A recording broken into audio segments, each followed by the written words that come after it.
नमस्कार, national film में आपका स्वागत है। मैं हूं कुमार। देखिए, आप लोग जानते हैं कि इंडियन डिफेंस फोर्सेस को लेकर काफी लंबे टाइम से बात चल रही है कि इसमें थिएटर कमांड बनाए जाएंगे। थिएटर कमांड आज की और फ्यूचर वॉर्स की जरूरत है। इसके बिना शायद ही फ्यूचर में कोई वॉर लड़ा जा सके, लेकिन अनफॉर्चुनेटली इंडिया में थिएटर कमांड वाला स्ट्रक्चर अभी तक नहीं था। लेकिन देखिए, अब ये चीज जल्दी होने वाली है। इसी को लेकर रिसेंट न्यूज है, उसमें लिखा है India's game plan for the future war. और इंडिया में अब 5 ट्राई सर्विस कमांड होंगी with army, navy, air force combined. And देखिए, सीरियसली ये इंडिया के डिफेंस पॉइंट ऑफ व्यू से काफी बड़ी न्यूज है। आप सीरियसली इंडिया की army, navy and air force theatre command बनते देखेंगे इंडिया में।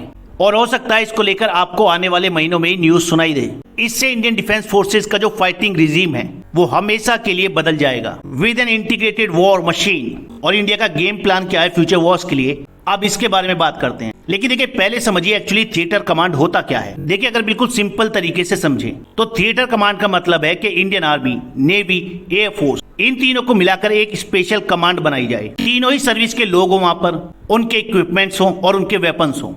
और ये जो कमांड हो ये किसी सिंगल ऑफिसर के अंडर हो। और अगर इन केस वॉर होता है तो उस पार्टिकुलर थिएटर कमांड का जो कमांडिंग ऑफिसर होगा वो किसी भी सर्विस से हो सकता है, चाहे इंडियन आर्मी से हो, इंडियन नेवी से हो या इंडियन एयरफोर्स से हो।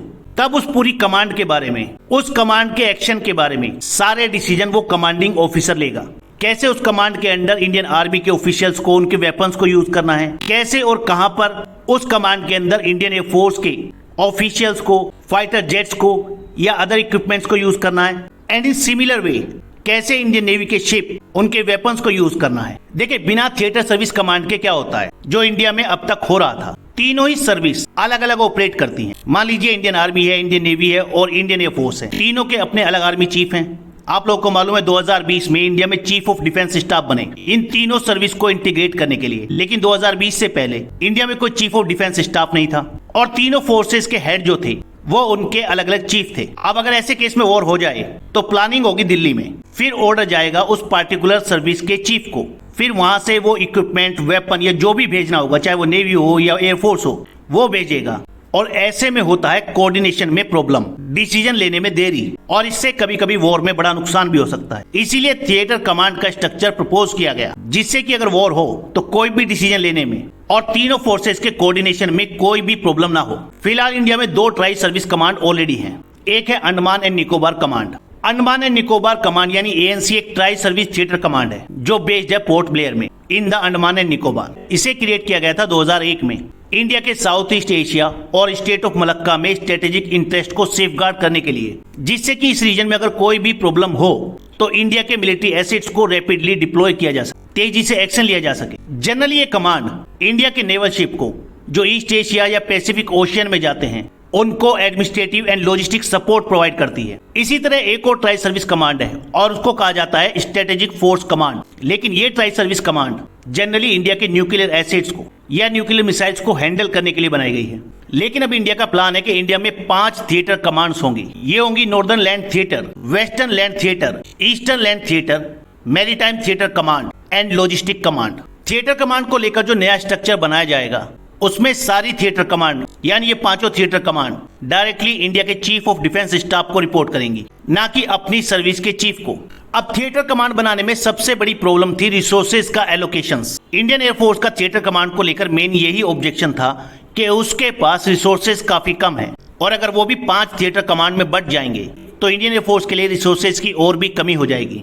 लेकिन आप लोगों को मालूम है रिसेंटली इंडियन एयरफोर्स के लिए भी नए फाइटर जेट्स खरीदे जा रहे हैं और अब तो इंडिया में फाइटर जेट का इंजन भी बनेगा।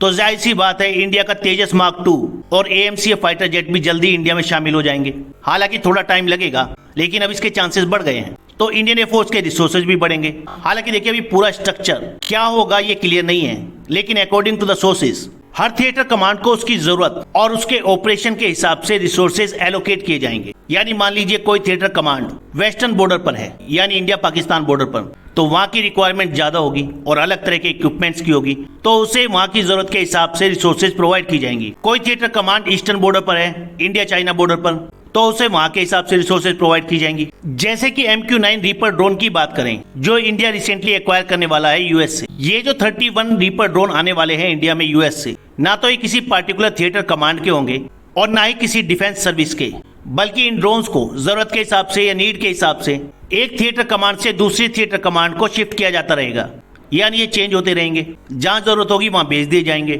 फिलहाल इंडिया स्टार्ट करेगा 3 इंटीग्रेटेड थिएटर कमांड के साथ, और इस कमांड को हेड करेंगे एक सीनियर 3 स्टार जनरल, जिनकी इंडियन आर्मी में रैंक होगी लेफ्टिनेंट जनरल के इक्वल, एयरफोर्स में होगी एयर मार्शल के इक्वल, और इंडियन नेवी में होगी वाइस एडमिरल के इक्वल या उससे ऊपर। इनमें से एक थिएटर कमांड को पोस्ट किया जाएगा इंडिया के वेस्टर्न बॉर्डर पर, यानी इंडिया और पाकिस्तान के बॉर्डर पर। एक होगी मैरीटाइम कमांड, जो इंडिया के तटीय इलाकों की रक्षा करेगी, और इसे लोकेट किया जाएगा कहीं साउथ इंडिया में, यानी पेनिनसुलर इंडिया में।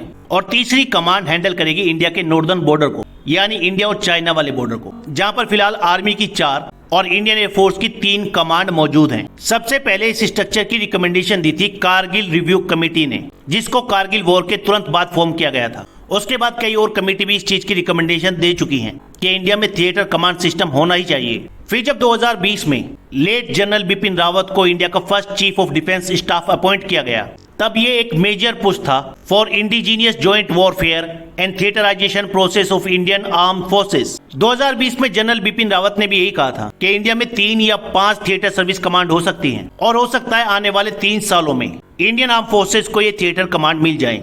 तो I think it will be a tribute to late general Bipin Rawat. फिलहाल इस वीडियो में इतना ही, नेक्स्ट वीडियो में जल्द मिलेंगे। धन्यवाद।